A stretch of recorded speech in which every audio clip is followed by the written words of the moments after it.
I want to get your take on that, but I also want to get your take on this close attention being paid to the vice presidential picks this election cycle. To what do you attribute the reports of retired Army Lieutenant General Michael Flynn, retired Navy Admiral James Stavridis being vetted?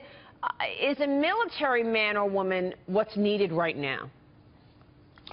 Well, of course, that decision will be up to the two presidential candidates. But I've always believed that we have to be very careful in keeping a very clear, separate civilian-military difference in line.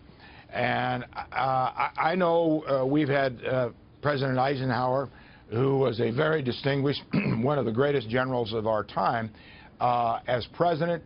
That was a different time. I think we've got to be very careful. I'm not opposed to the possibility of a military individual with a military background in one of those jobs, but I think the world is such today that that wouldn't be my choice. That wouldn't be where I would go.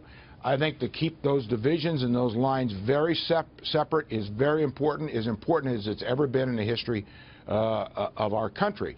There are a lot of good people, very qualified people in this country for those jobs, but it's not where I would go, and it's the decision, obviously, of the two presidential candidates. Wow, that's interesting. It's that it's not where you would go. I mean, particularly in the face of what we're looking at. I mean, tomorrow is the one-year anniversary of the Iran nuclear deal.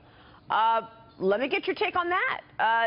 What has it accomplished? It's the 1 year tomorrow. Yeah, well, I supported the Iran nuclear deal. It's imperfect. They always are. But I always judge these deals on the basis of, do they get you closer to your ultimate objective without giving up much in return? I think it clearly does. Well, you say, what has it accomplished? Well, we've gotten more of the equipment that we couldn't get in and get our arms around or even see in Iran transferred out of there.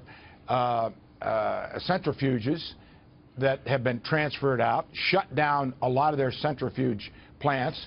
The Iranians are now negotiating with Boeing and other companies to bring Iran closer into a Western market economy. I think that's all good. I think that's all good for everybody. Now, we have a long way to go. Is Iran still a state sponsor of terrorism? Yes. Are they going to continue to play some of those games? Yes. But again, these things aren't resolved in one sweeping decision or agreement. Yeah. If you can keep moving them in the right direction, yes. One last point on the vice president military issue. Yeah, please.